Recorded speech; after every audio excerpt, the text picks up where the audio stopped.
Welcome to the SDA Housing Podcast, brought to you by NDIS Property Australia. Before starting this episode, we need to provide a general disclaimer. Information contained in this podcast is general in nature only. It does not take into account the objectives, financial situation, or needs of any particular person. You need to consider your financial situation and needs before making any decisions based on the information in this podcast. And you should consider seeking independent and professional advice for your personal circumstances. All right, let's begin. Hello everybody, my name is Minh and I'm your co-host with Debbie from NDIS Property Australia, and you listen to the SDA Housing Podcast. Our show explains, highlights, guides and brings awareness about all things SDA in this ever-changing NDIS world. Debbie, how are you again? Good, Minh. How are you? Good. It's been a very hard last few weeks in leading up to our SDA Masterclass online event last Friday, wasn't it? Oh, yeah. A couple of people did comment during the day and after the day how much organisation must have gone into the event, and they weren't wrong. It took pretty much our entire team to pull it off.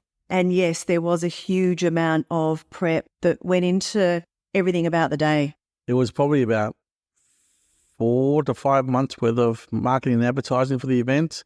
20 staff on the day running around, managing all the rooms as moderators and as speakers as well. Ensuring that all the guest speakers, I think 25 or 23 guest speakers were ready for the event on Zoom. It was definitely very challenging, Debbie, having so much preparation happening. Yes, so much preparation. And I just want to go through some of these numbers. We actually had 25 speakers on the main webinar stage. We had 26 organisations who had their own meeting rooms. NDIS Property Australia, we had 4 separate meeting rooms. In total, we had 74 individual meeting sessions operating on the day. Between 9 and 5 p.m, right? Yeah. While also having a main stage of every 15 to 17 minutes back to back for the whole day as well, of all the speakers. Yeah. So yes, it was an immense amount of preparation, not the least being which just figuring out how we could get Zoom to do all of this. And how we could, just our own staff who weren't particularly familiar with using Zoom other than just joining a meeting, actually teaching them how to set up meetings and manage them and organise attendees and recordings and all of that side of it. Debbie, do you think we actually achieved what we want to achieve in all the preparation leading up towards this event? Look, I think it definitely spread the awareness. We had about 200 people actually logged in to the main stage on the day. We're still kind of computing the figures for the individual meeting rooms. We had 720 registered for the event all day, of which we knew that it wasn't going to be a 100% show-up rate. We thought it'd be about 300, 350-ish. And there could well have been, because a lot of them may have just gone straight into the individual meeting rooms. As I said, we don't actually have a way of collating the full numbers, because the meeting rooms unfortunately don't give you the people's names and numbers, because they don't register for a meeting. They can only register for the webinar. But at least we actually got the opportunity to record pretty much most sessions, yeah. Yeah. And that's the goal. The goal was to have 720 people receive the videos, all the videos of the whole 8 days events, 8 hours worth of events, presentations, to collaborate, show, share, and deliver a common theme, which is what's involved in preparing yourself to invest in SDA. I think, so what was the goal, David? Let's step back a little bit. What was the goal of the whole event? Well, we've always been about the way that the SDA industry has to work is collaboration. So it was really about bringing together a whole bunch of different organisations that do operate within the SDA world at some level and giving them a platform to present what they do and to educate people who don't know what they do and how they do it. And I think that's very much what we did achieve. You know, it was no financial benefit to anyone, but it was certainly brand recognition and allowing these different organisations to have a space where anyone could jump on the meeting room with them and actually have a conversation with them, get to know them. I think where our event stood out, Debbie, was the fact that we actually had about at any one time between 5 to 10 different rooms operating. Mm. And it allowed attendees to jump back and forth if they wanted to. Yeah. And that is the biggest difference to any other event I've been to online, where, again, as an SDA event, you only have one speaker back to back for 4 hours. Actually, Debbie, I've been to a few of the different summits online the last few years. They've always been for 5 hours, and they have about their 15 to 18 kind of speakers for their 5-hour event. But you had to listen to all the speakers one by one. You couldn't chop and choose. And the great thing with our event was the many speakers we had, they had multiple sessions throughout the whole day. Yep. And it gave the attendees the choice to who they wanted to listen to and go back and forth to. That was a benefit of what it was. And it's also free too. It was free to attend, and we get to record all the people to present, and we get to share the information. That's what it's all about, open source information. Yeah, completely. And, I think having all of this in the one place with so many different stakeholders here, from builders, developers, SDA providers, SIL providers, designers, SDA assessors, lenders, you name it, they were there. And everyone brought their own special skills and knowledge to the table, and were able to share that on the day.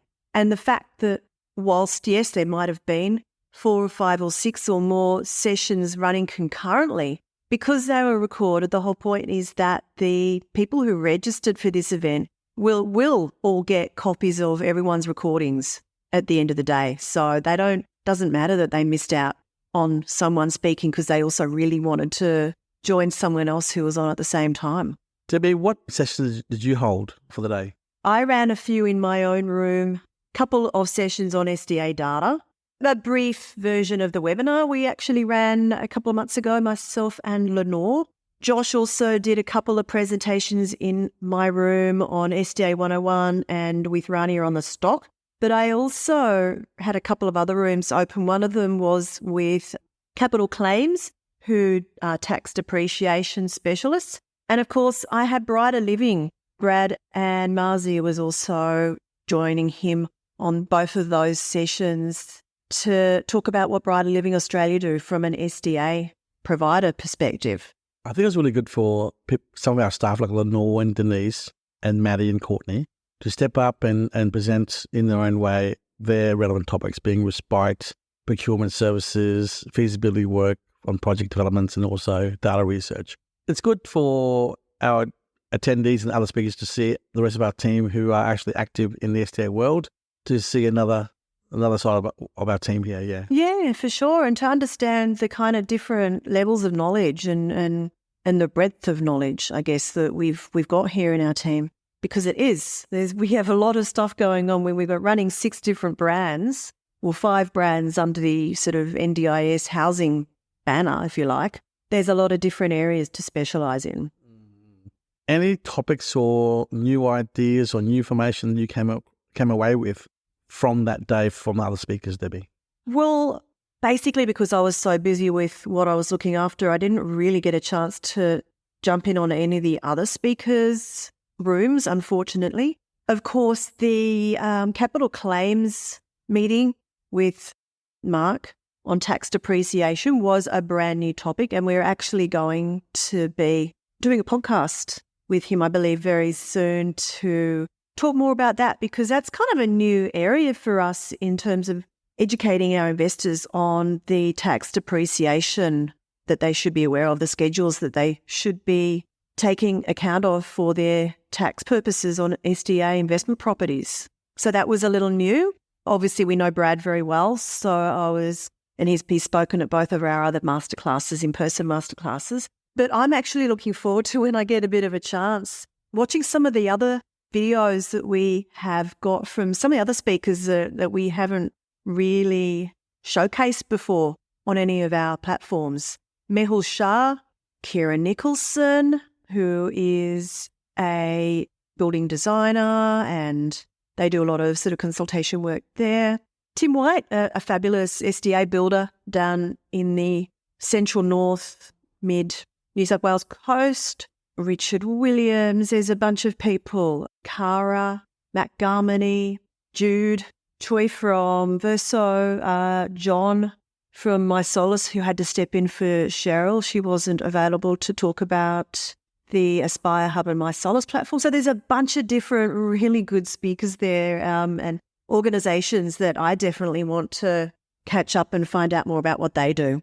Debbie, one of our speakers, she couldn't log in. That was Kim Johnston from Inclusive Living. Yeah. For those who wanted to hear her talk, what we're going to do is get her to do We're going to re-record it. She had serious tech issues on the day, even though she'd done a test run the day before and everything was fine. We might get her to do a private one-on-one video Zoom recording and then throw that into our edited recordings so that everyone who has access to the registration of videos to be able to click into that and watch it directly by themselves if necessary. Yeah. So, look, there were a few technical issues on the day, as I'm sure anyone would understand is going to happen with this many people, this many Zoom rooms, things just like being unable to share presentations or internet issues or computer issues. So, there were a few glitches, but I think overall things went amazingly well.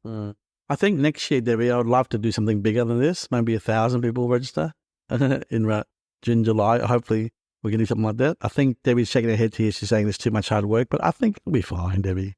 2 days. Feedback we did get that it should be over a couple of days. And I think that is definitely what we would do if we were to do something like this again. Maybe have the webinar on one day and then hold the meetings, especially if we have more speakers, maybe hold the meetings also over 2 days. So potentially be a 3-day thing. Yeah, okay. Well, let's look into it then. Let's look into it. Yeah, but with all the videos we recorded, we can actually put them on our YouTube channel as well, and also linked on our website under the video section. So that if anyone, we need to sort of work out whether we're going to be doing that with the individual presenters at the moment. But look, it's certainly a lot of content and a lot of very valuable information for people to be able to access. And so if you were one of the people that did tune in, thank you very much. If you were one of the people that registered, keep your eyes posted for the email with all of the links if you haven't already received it by the time you listen to this. So, and all in all, a lot of hard work. Our team put in a fantastic effort to pull this all off. So I want to thank the team at NDIS Property Australia for everything they did, as well as all of our presenters and speakers for dedicating some hours, in some cases all of their day, to be with us. Debbie, thank you so much for your time. We look forward to next year's event. See you later. Bye-bye. Bye. We hope you enjoyed this episode. Please make sure you are subscribed and following us so you can keep in the loop with all of our upcoming episodes. We would really appreciate it if you could leave us a 5-star rating, a written review, and to share this podcast with those that could benefit. Until next time, catch you on the next episode.